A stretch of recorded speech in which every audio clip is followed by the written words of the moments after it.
Hello and welcome back to my channel. In today's video I will show you how to delete a Lego account. So let's get started.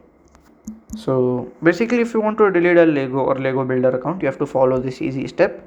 So to delete that, first of all you have to log in into your account, then click on the username at present on the top right section, then click on delete.